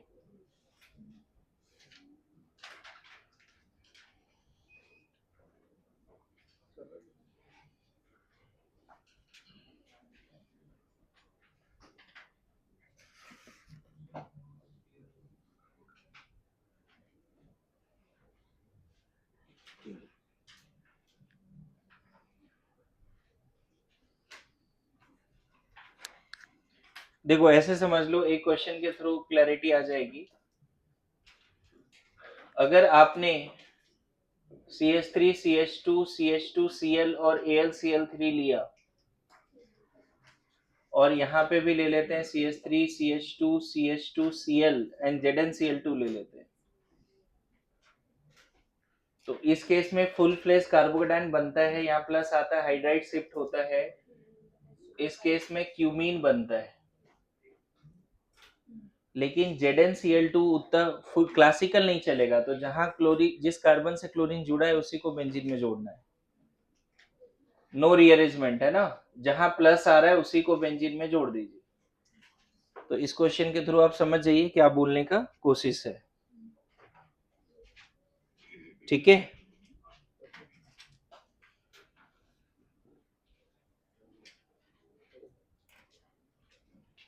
समझ में आया? रिएजेंट डिसाइड कर लेता है कि रीअरेंजमेंट अल्काइल हेलाइड से हेलोजन निकल के रीअरेंज होगा या नहीं होगा।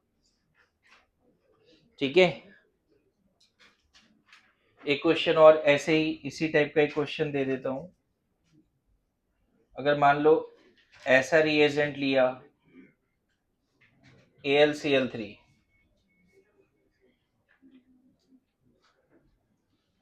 और ZnCl2, तो आपको पता है जहां पे क्लोरीन है उसको AlCl3 ले गया, यहाँ प्लस आया है ना, यहाँ प्लस आया तो मिथाइल शिफ्ट हुआ। एक काम करो, हाइड्राइड शिफ्ट वाला ही केस लेते हैं। चलो इस वाले केस में यहाँ प्लस आएगा, इधर देख लेगी क्वेश्चन अच्छा है, यहाँ प्लस आया, हाइड्राइड शिफ्ट हुआ, +3 डिग्री कार्बोकेटायन बना। रीअरेंजमेंट भूलने का डर रहता है तो थोड़ा ध्यान दीजिएगा, ये बन जाएगा इसके, यहाँ प्लस आ गया ना, वो रिंग पे जुड़ेगा।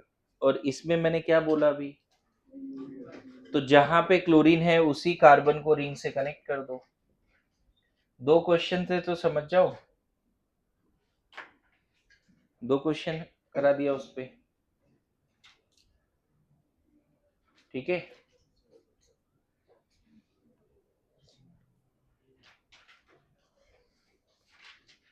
समझ गए?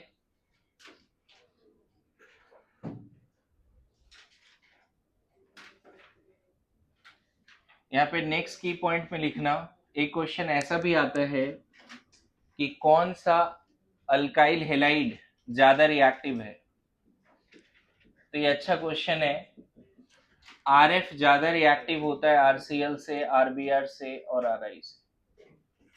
एनहाइड्रस मीडियम में RF सबसे पहले रिएक्ट करता है बेंजीन से।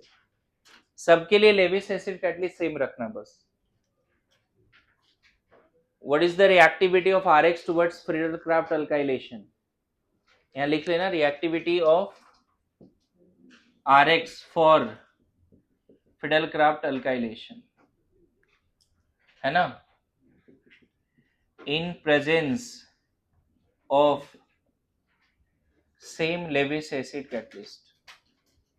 सब केस में कैटलिस्ट सेम है, तो RF सबसे ज्यादा रिएक्टिव होता है। यहाँ पे लोग गलती करते हैं क्योंकि लगता है कि अभी आगे जब सब्स्टिट्यूशन पढ़ लोगे न्यूक्लियोफिलिक, तो तुमको लगेगा सर I- ज्यादा अच्छा लिविंग ग्रुप है, तो तुम बोलोगे ये ज्यादा रिएक्टिव होना चाहिए, लेकिन वो वाटर में, एनहाइड्रस मीडियम में ये ज्यादा रिएक्टिव है। यहाँ पे और भी कंसेप्ट है कि फ्लोरीन ज्यादा अच्छा बैक बॉन्डिंग करेगा लेविस एसिड कैटलिस्ट के साथ, या ज्यादा अच्छा कोऑर्डिनेट बॉन्ड बनाएगा। मोस्ट इलेक्ट्रोनेगेटिव होने के बाद भी ये बॉन्ड जल्दी लेविस एसिड कैटलिस्ट की तरफ जाएगा, मतलब ब्रेक होगा। तो ये एक अच्छा क्वेश्चन आता है कि Friedel-Crafts अल्काइलेशन में which alkyl halide is more reactive. So it is not RI। SN1 SN2 को ऑर्डर पूछता है ना, तो RI हमेशा आता है answer. RI is more reactive for SN1 as well as SN2, है ना।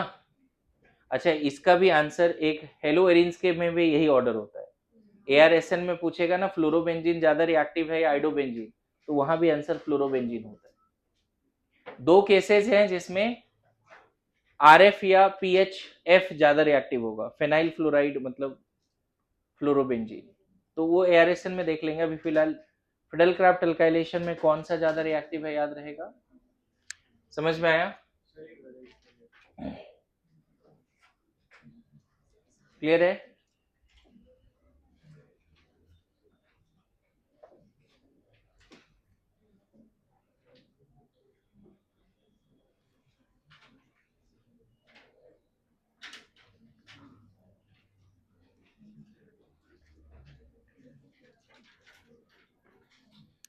लिखो Friedel-Crafts एसाइलेशन,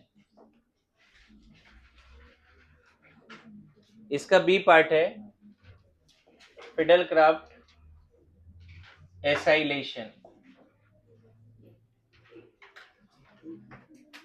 तो इसमें आपको क्या करना है बच्चे, बेंजीन में एनहाइड्रस लेविस एसिड कैटलिस्ट लेना है और इस तरह का पार्ट बन जाएगा। जरूरी नहीं आप एसिड डेरिवेटिव में एसिड हेलाइड ही लो, एनहाइड्राइड भी ले सकते हो। इसके जगह पे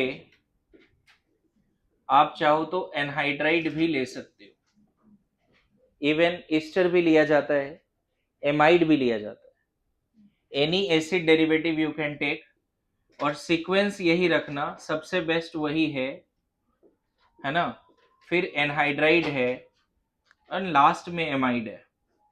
any acid derivative you can take, but best one is first two. ऐसे बेस्ट तो एसिड हेलाइड ही है, उसके बाद एनहाइड्राइड भी ले सकते हैं, ठीक है। Reactivity of acid derivative towards benzene for EAS is acid halide सबसे ज्यादा रिएक्टिव, फिर एनहाइड्राइड, फिर ईस्टर एंड लास्ट में एमाइड। ठीक है, मैकेनिज्म देखो, आपने कोई भी एसिड डेरिवेटिव लिया, मान लो हमें नहीं पता क्या लिया, तो हमने उसके जगह पे लिविंग ग्रुप रख दिया। ये इसके जगह पे एलजी के जगह पे क्या क्या हो सकता है, हेलोजन हो सकता है। एलजी के जगह पे क्या हो सकता है, ये वाला पार्ट। एलजी के जगह पे ओ आर डैश भी हो सकता है, एलजी के जगह पे NH2 भी हो सकता है, चलेगा। अगर आपने इसको लेविस एसिड कैटलिस्ट से पास कराया, तो यहाँ पे जो कार्बोकेटायन बनता है वो एसाइलियम आयन है C पे प्लस, और C पे प्लस कभी रीअरेंज नहीं होगा क्योंकि उसको ऑलरेडी बैक बॉन्डिंग की स्टेबिलिटी है। C पे प्लस क्यों नहीं रीअरेंज होगा बताओ, ये किसके साथ जुड़ गया, Lg minus will form adduct with Lewis acid catalyst. C पे प्लस देखो ये है एसाइलियम आयन, इसको बैक बॉन्डिंग की स्टेबिलिटी है, तो यहाँ कुछ अरेंजमेंट का कोई चक्कर नहीं है। तो सेकेंड पार्ट देखो फिर से, ये सेकेंड पार्ट तो आपको हिस्ट्री जैसा लगेगा नहीं, बार बार ये पार्ट तो आ ही रहा है। क्या करना है सेकेंड पार्ट में, ये बॉन्ड तोड़ना है, इसको यहां अटैक करा देना है, RDS।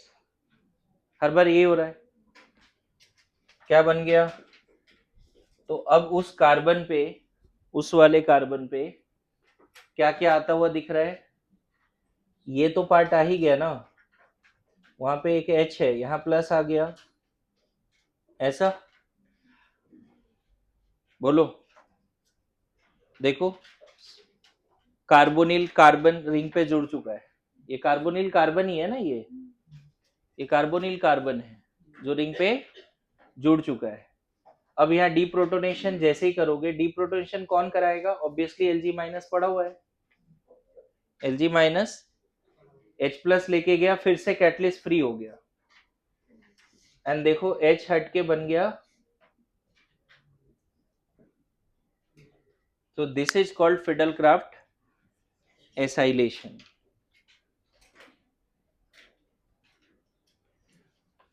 है ना।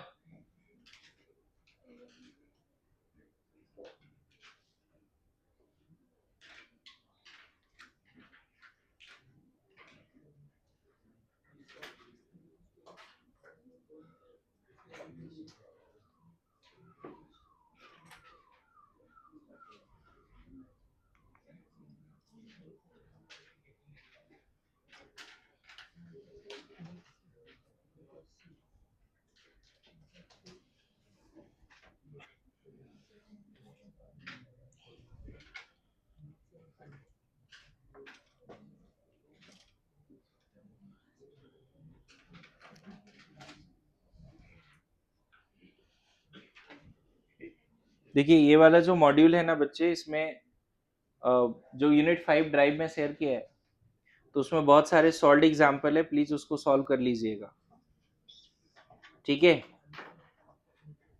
एक इंपॉर्टेंट बात जो यहाँ पे दिया हुआ है वो मैं बता दूं कि Friedel Crafts reaction is not given by deactivated ring, किसके थ्रू नहीं होता है, डीएक्टिवेटेड रिंग फिडलक्राफ्ट रिएक्शन नहीं दे पाता है। और उसमें ना यहाँ पे लिस्ट भी है, Friedel Crafts reaction is not possible for the following, ठीक है। तो इसके की पॉइंट्स में फिडलक्राफ्ट मतलब दोनों अल्काइलेशन या एसाइलेशन दोनों बोल रहा हूं। फिडलक्राफ्ट का की पॉइंट्स में एक चीज और ऐड कर दो कि बेंजीन में अगर कोई ग्रुप जुड़ा है और ग्रुप के जगह पे क्या क्या है देखो, NO2CN acid, ester, NR3 plus aldehyde, ketone, इन सब में फिडलक्राफ्ट रिएक्शन नहीं देखा गया।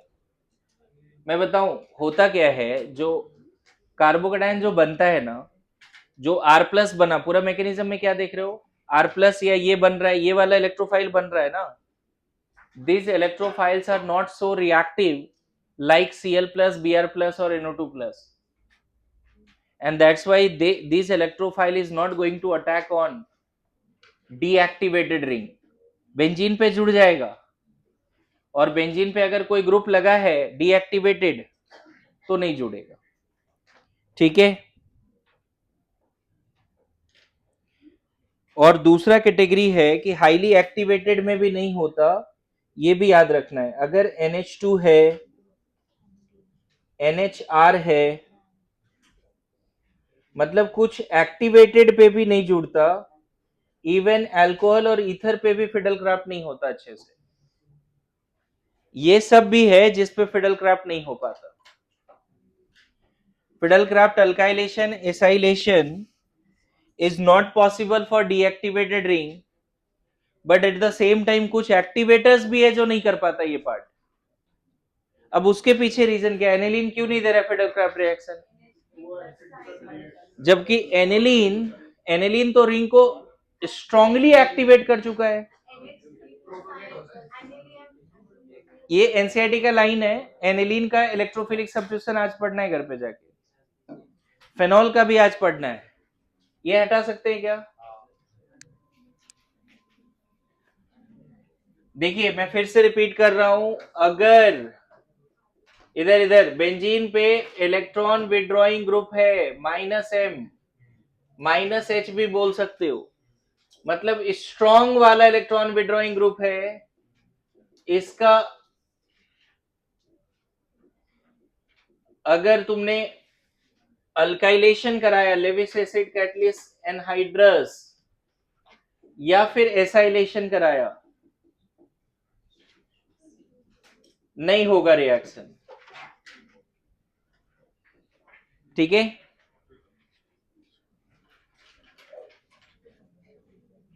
एट द सेम टाइम अगर यहां पर NH2 है, NHR है, NR2 है, OH है, OR है, तो भी फिडल क्राफ्ट नहीं हो रहा है। RX मान लो ALX3, या फिर मीडियम हमेशा एनहाइड्रस होना चाहिए। स्ट्रांगली एक्टिवेटिंग में भी नहीं हो रहा है। इसके पीछे रीजन बताने का जरूरत नहीं है। इसके पीछे रीजन इसलिए नहीं बता रहा हूं कि R+ उतना अच्छा इलेक्ट्रोफाइल ही नहीं है कि डीएक्टिवेटेड रिंग पे अटैक करे। पता है NO2+ और Cl+ Br+ होता तो डीएक्टिवेटेड रिंग भी नाइट्रेशन देता है, डीएक्टिवेटेड रिंग भी हैलोजनेशन देता है, यस नो? लेकिन डीएक्टिवेटेड रिंग जिसमें स्ट्रॉन्ग डीएक्टिवेटर लगा हुआ है फिडल क्राफ्ट नहीं देता, क्योंकि यहां पे रीजन लिख सकते हो। रीजन क्या लिखना चाहिए यहां पे? R+ is not so reactive. R+ या फिर एसाइलियम आयन भी बोल सकते हो। These are not so reactive, बस that they can dare to attack on deactivated ring। समझ गए? यहां रीजन क्या है देखो, वरद ये क्वेश्चन आ रहा है, ध्यान देते हुए। यहां पे रीजन ये है कि एनिलीन एक अच्छा लेविस बेस है। एनिलीन एक अच्छा लेविस बेस है। अगर लेविस एसिड सामने रखोगे तो पता चला इन दोनों में प्यार मोहब्बत हो गया, ऐसा एडक्ट बन जाता है। और ये लोन पेयर जैसे उधर गया, इस पे प्लस और इस पे माइनस आ गया। Aniline is Lewis base and the here catalyst now no more catalyst, catalyst can behave as reagent, attack कर देगा। तो यहां रिंग देखो फिर से वही बात हो गई कि जैसे ही एडक्ट बना रिंग डीएक्टिवेट हो गया। अब लोन पेयर है ही नहीं कि रिंग की तरफ जाएगा। अरे yes no? For electrophilic substitution aniline is highly activated, but for fiddle craft reaction aniline can react with Lewis acid catalyst, form this type of compound. Now this is deactivated, highly deactivated.